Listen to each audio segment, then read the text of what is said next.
Hi, folks. This is Isaac Shalev, Kind Fortress over on Twitter, and this is my official Panda Preserve submission video to the DFW Nerd Night design competition. It's been a great ride, and thank you to all the judges and everyone who put it together, and especially to JR Honeycutt. So this is it. This is the one where I explain to you how we're going to play Panda Preserve, so we should head on over to the table to do that. So follow me. Well, howdy folks. Here we are at the table, and we're looking at Panda Preserve. I want to walk us through all of the components, and then how to play. So first off, we're looking at a grid of 6x6 cards, so that's a total of 36 cards, and there are three colors of cards. There's the green bamboo, there's the brown bamboo, and there's of course the yellow bamboo. These cards are shuffled all together and then laid out at random. The next thing we've got here is we've got our giant panda. Now, those of you who have watched my vlog know that we have been using this lovely stack of pandas for this game. It was fantastic to have this, and particularly at public play test sessions. This was really eye-catching. But we got to play by the rules, and the rules say that this is an allowable component. So this is the panda standee, and the panda standee in this game represents the actual panda. And the panda is placed in the third space from the left, so 1, 2, 3, and then 1, 2, 3, so 3 columns in and 3 rows up from the start player, which is how we've oriented ourselves. We've also got this guy and this guy, and these are the two players. So there's kind of ancient cultic panda shepherd, and there is a guy in a panda suit, because this way he won't scare off the pandas. So these are the zookeepers, and the zookeepers are going to start at opposite corners, so one over here all the way on the right, and one all the way up there. We're also going to use these two tokens just to mark our starting spaces. This is the zoo, if you will, of each zookeeper. We've also got the lovely mouse from Mice and Mystics. This is Lily. This is Lily the poacher. She's not quite as nice in this game. And she lays out right over here, diagonally across from the panda in the fourth column from the left, and the fourth row from the bottom from the perspective of the start player. We've also got these two dice. Now I apologize, I lost one of the dice that had the indented panda, so I scavenged this die from another design kit, so I hope that doesn't disqualify my entry, but we've got the double panda 6/6 and double 1 dice. Okay, so let's talk about this game. Panda Preserve is a game in which players play as competing zookeepers trying to corral a wandering panda and get him to settle as close to their zoo as possible. Along the way, they're also trying to gather up the food that the panda finds most delicious, the kinds of bamboo that the panda most likes to eat. Over the course of the game, each player is going to take turns moving the panda, moving their zookeeper, and also moving the poacher, and collecting bamboo. The panda will eat bamboo, and that will go into his stomach, and the bamboo in the panda's stomach is going to determine the value of the bamboo that the zookeepers themselves collect. The idea being that if the panda eats, for example, 4 brown bamboos over the course of the game, any brown bamboo collected by the zookeepers will be worth 4 points each.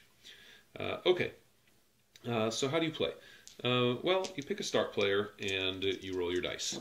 And you're going to subtract the value of the two dice from one another. You're going to take the difference. So I rolled a 4-1, and that's going to give me a difference of 3. 4 minus 1 is 3. I can now choose to move either the panda or the zookeeper and the poacher. So let me explain how that works. If I want to move the panda, I can move the panda 3 spaces. The panda can move orthogonally, left or right, up or down, but may not move diagonally. Moreover, the panda cannot wind up in the same row or column, I suppose that's row or column, as this poacher. However, the panda can walk through those rows and columns, so it would be perfectly legal for me to go 1, 2, 3, but I could not go 1, 2, 3. That would be problematic. So, as an example, the panda can move 1, 2, 3, and when it does so, it will eat this stalk of bamboo. This was the stalk of bamboo from the space at which it began, and we would lay that on the side. That's the panda's belly, and we would all want to know that the panda had eaten one brown bamboo.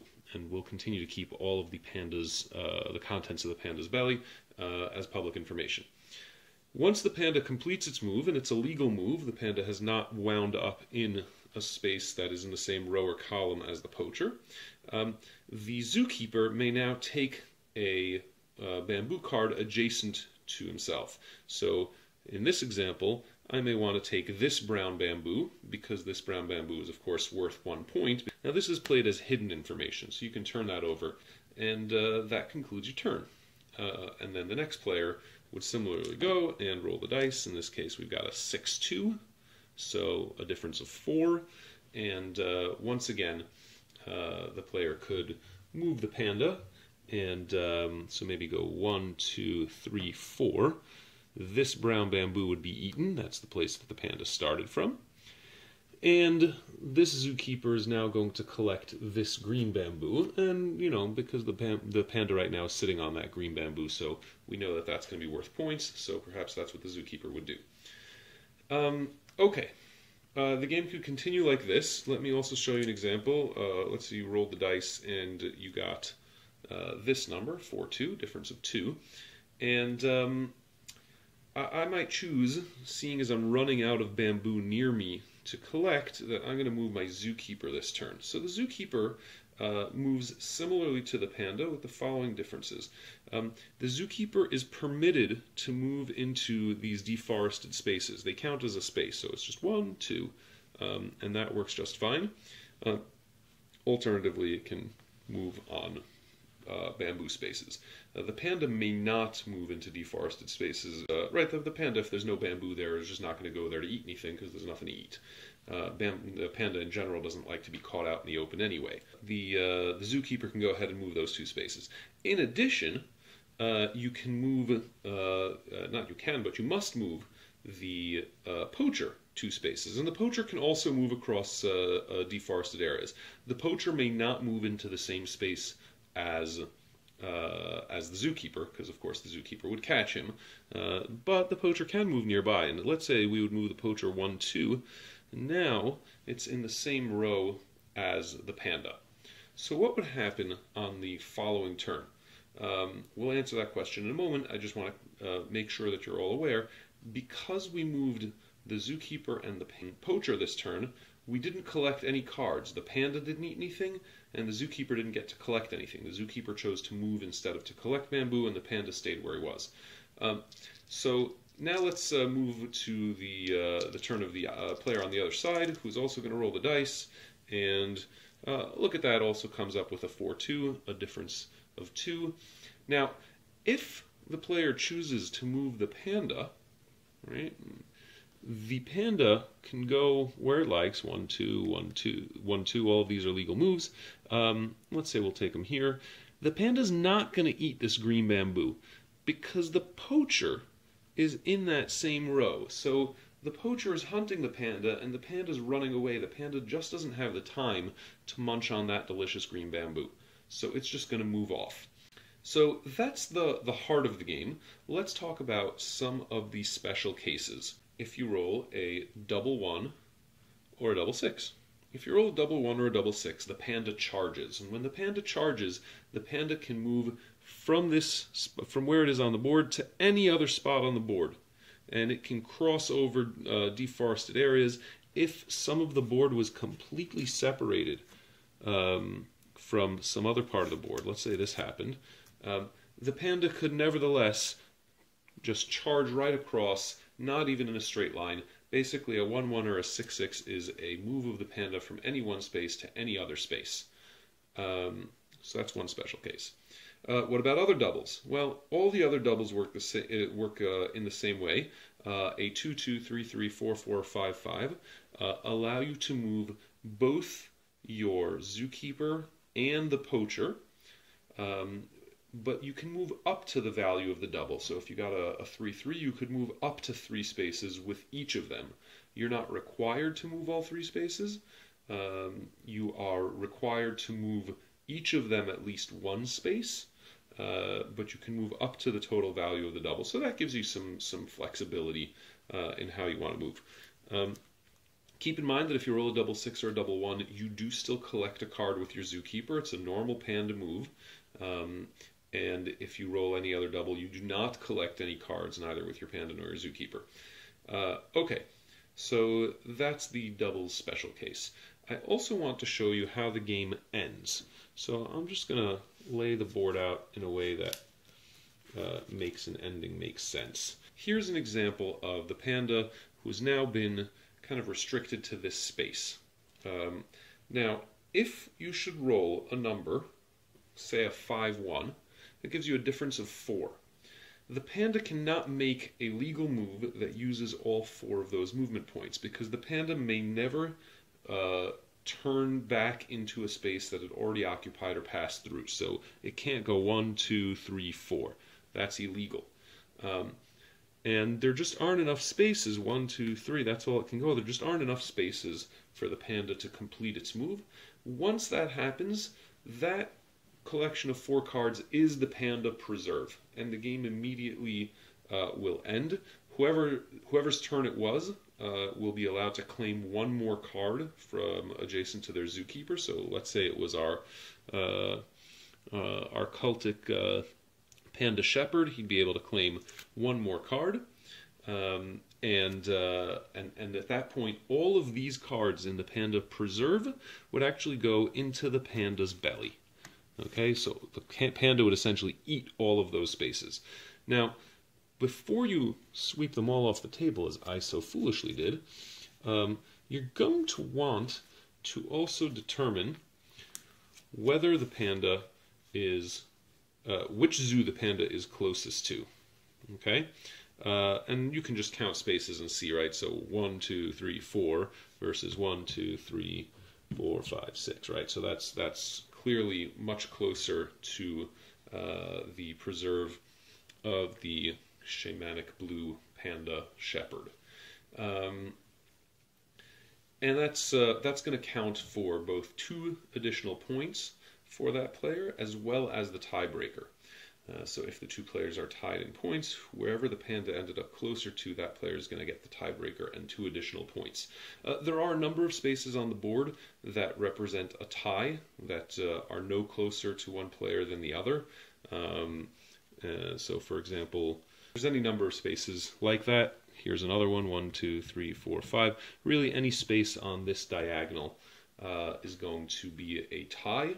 And that's okay, nobody gets the points, and if players are still tied after counting up the points, that's just a tie, and play again. The whole game takes typically no longer than 10 minutes to play, so we just chalk that up as a tie. Okay, so how do we do the scoring normally? So I'll give you an example. Let's say we had a panda that had eaten 3 brown bamboo, 2 yellow bamboo, and 1 green bamboo. And then we had a blue shaman who had collected this set of cards versus, I don't know, let's say these are the cards collected by the zookeeper in the panda suit. So we've got every brown bamboo is going to be worth 3 points, so that's 3, 6. The yellow one will be worth 2 points, that's 8. The green one will be worth 1 point, that's 9. Remember, this player also had the panda, so that's 11 points. And over here we've got 2, 4, 5, 6, so that's an 11 to 6.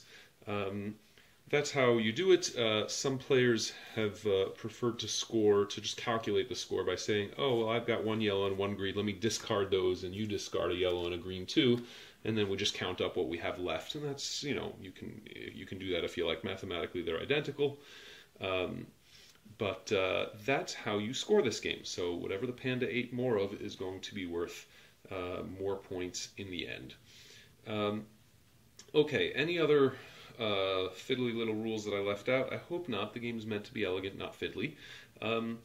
But let's make sure. So the panda can never go into the same space, the same row, same column as the poacher.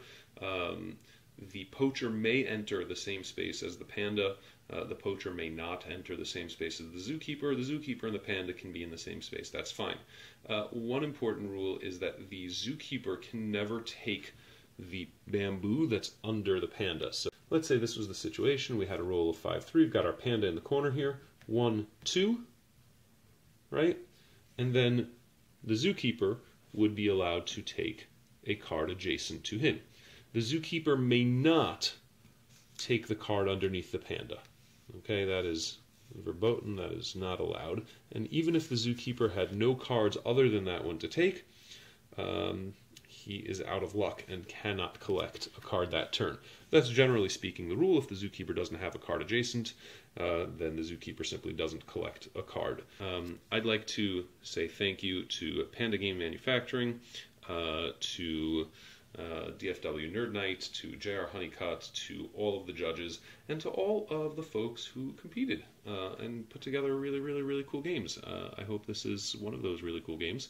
And I think that'll do it. So with that, I will sign off. I will try and also now hold up the camera and look at it.